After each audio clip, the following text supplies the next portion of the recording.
E o mês de agosto é dedicado à conscientização e prevenção do câncer de pulmão, uma doença que afeta milhões de pessoas em todo o mundo.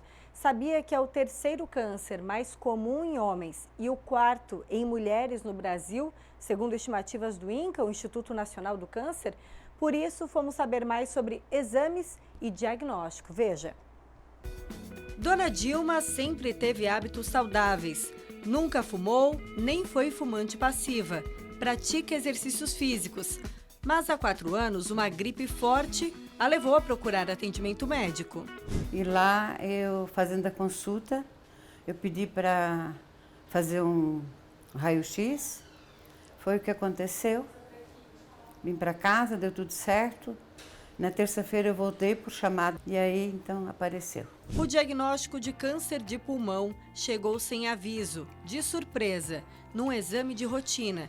E imediatamente foi preciso iniciar o tratamento oncológico. Fiz uma cirurgia do pulmão esquerdo e em julho de 2020, eu fiz químio. E em agosto eu fiz rádio e fiquei boa. Em dezembro de 21, ele voltou no direito e no esquerdo. Então, até aí, eu estou tratando com imunoterapia. O tratamento está sendo muito bom e aceitável no meu organismo. E dia 21 de agosto, agora, eu faço 80 anos. Não foi o caso da Dona Dilma, mas existe um fator de risco que preocupa. É que cerca de 85% dos casos diagnosticados de câncer de pulmão estão relacionados ao tabagismo, seja pelo consumo direto de cigarros ou para quem é fumante passivo. E existem outros fatores de risco também, por exemplo, a exposição a substâncias químicas, poluentes ambientais e histórico familiar. Se para prevenir é preciso ter hábitos saudáveis, para diagnosticar a doença precocemente é preciso fazer exames de rotina. Sintomas comuns como tosse persistente, falta de ar e dor torácica podem ser alguns deles. Por isso, não ignorar os sintomas e procurar atendimento especializado é fundamental. Aqui no Hospital Santa Catarina, em Blumenau, o paciente tem acesso também a todos os exames de diagnóstico. Geralmente o diagnóstico ele começa com uma radiografia simples, né, de tórax, né? Por vários motivos o paciente pode fazer essa radiografia simples, ou porque ele tem alguma predisposição maior, é um tabagista, ou então está fazendo um exame por rotina, né? Ou paciente que faz um exame até pré-operatório por outros motivos. Nesse exame simples já pode mostrar alguma lesão que pode levantar a suspeita para um câncer de pulmão. Mas existem alguns outros exames depois da radiografia de tórax que pode te ajudar a levantar a suspeita dessa lesão. Por exemplo, uma tomografia. O paciente faz uma tomografia, a gente vê as características da lesão, né, o formato dela, os contornos dessa lesão, se essa lesão está invadindo ou não estruturas nobres dentro do tórax, como artérias, como as veias, como traqueias. Então, isso tudo leva à suspeição do diagnóstico para pensar em câncer de pulmão. Existe também a ressonância de tórax, pode ser feito, mas ela é menos comum. A grande maioria chega no diagnóstico ou na suspeição com a própria tomografia de tórax. Hoje em dia, com os aparelhos modernos que nós temos, são exames de poucos segundos, né? Então, poucos segundos já é feito o exame completo no paciente. Depois dos exames de imagem, a confirmação pode ser feita a partir de uma biópsia pulmonar. A biópsia é o método que vai, então, vou tirar o material, tiro um fragmento da lesão, um pequeno fragmento dessa lesão, e a gente manda isso para um laboratório específico, vai fazer a análise, né, anatopatológica desse fragmento. E é ele que vai, então, afirmar se é ou se não é um câncer de pulmão e o tipo de câncer de pulmão. Tá? O procedimento, a grande maioria das vezes, a gente faz a biópsia aqui, na própria tomografia, guiado pela tomografia, né, com um aparelho específico, com uma agulha específica. Eu chego até na lesão, tiro o fragmento dessa lesão, tudo guiado pela tomografia, paciente com sedação, paciente dormindo, tranquilo, sem sentir dor, né? Então eu tiro esses fragmentos então são mandados para o laboratório para fazer análise e dar o diagnóstico definitivo. Dona Dilma segue com o tratamento de imunoterapia e hoje o câncer de pulmão está controlado. Com o diagnóstico precoce, ela conseguiu aumentar as chances de um melhor resultado no tratamento. A gente tem que ter coragem, né? E enfrentar as coisas, né? E também assim, ó, não deixar que o câncer te derrube. Para isso tu tens a tua família, né? Que todos ajudam, ficam perto. Se vai para o hospital, ficam com a gente, né? Eu tenho uma família abençoada.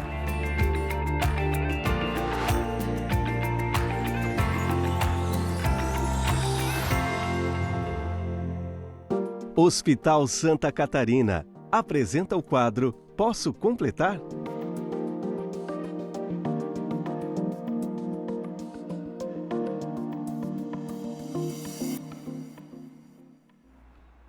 E agora, para completar a nossa matéria e esclarecer melhor o assunto para você, temos aqui o médico Bruno Rafael Ramos, oncologista clínico do Hospital Santa Catarina, o único que cuida da sua saúde por completo. Olá, doutor, bem-vindo. O que você pode completar com relação ao câncer de pulmão? Boa tarde. Sim. Boa tarde, Vanessa. Boa tarde aos nossos ouvintes, telespectadores.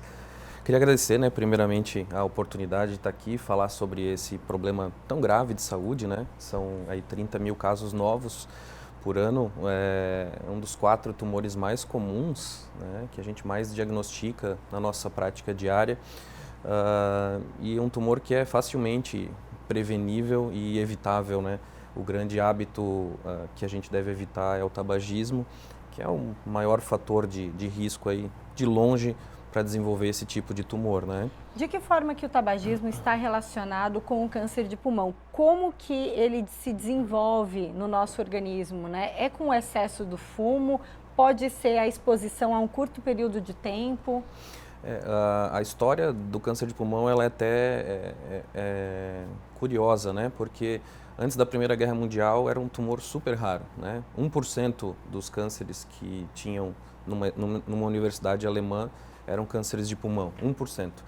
E hoje a gente fala de praticamente aí 8, 10%, dos casos de câncer em todos, Então, o hábito do tabagismo ele foi sendo disseminado depois da Primeira Guerra, piorou na Segunda Guerra Mundial.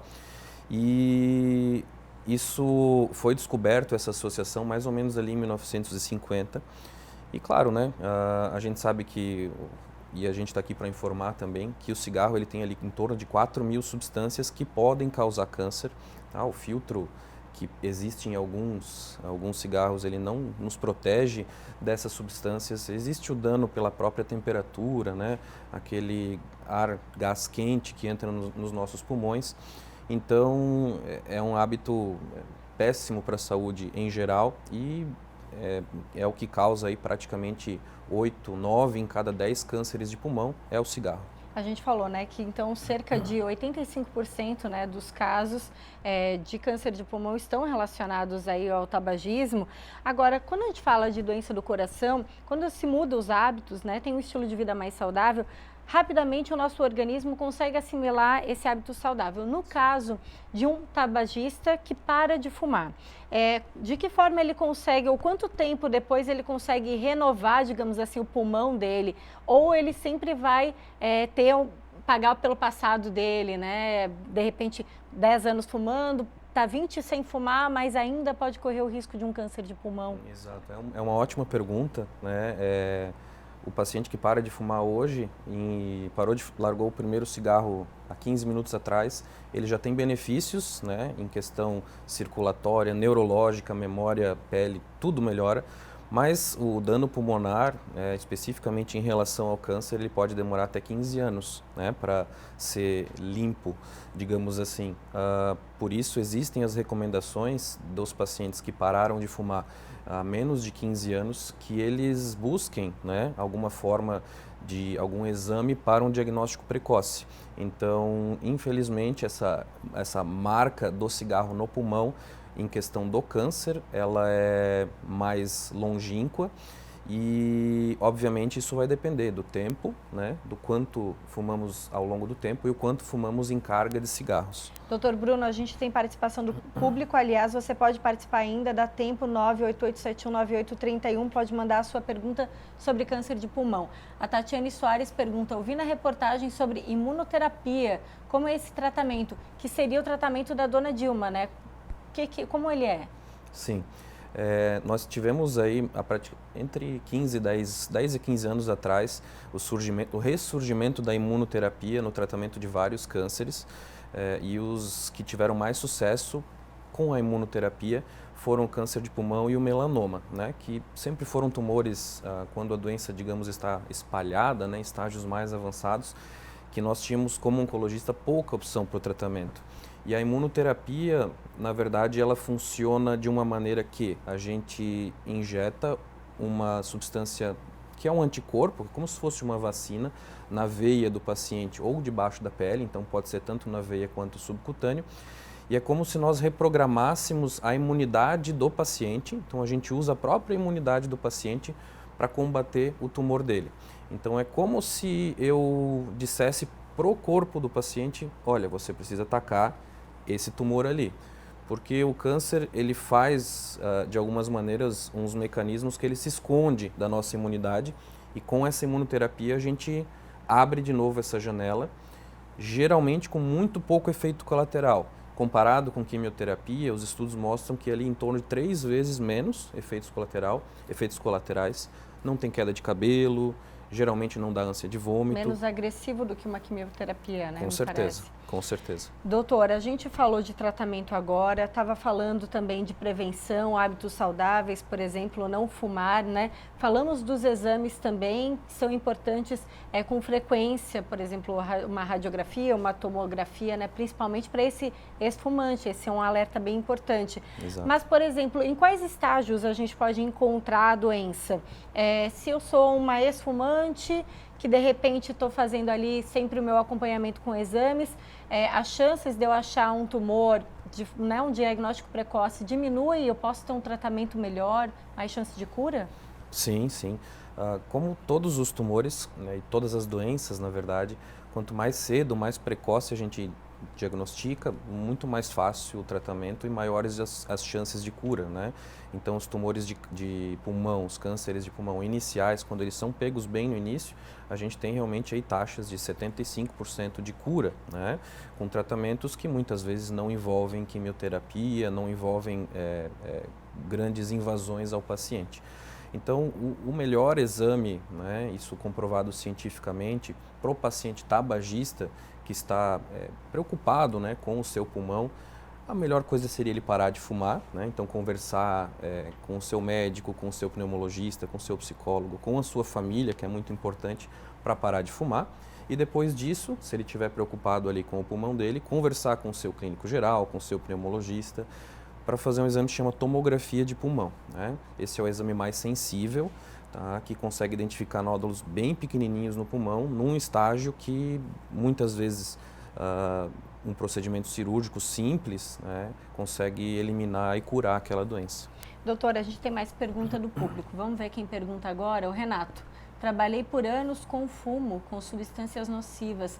Posso ter câncer de pulmão? A gente sabe que existe uma indústria super atuante, né? Então, muita gente trabalha aí exposto não só fumo, né? Outras substâncias também, né, doutor? Exato. Como que fica essa nossa exposição a essas substâncias?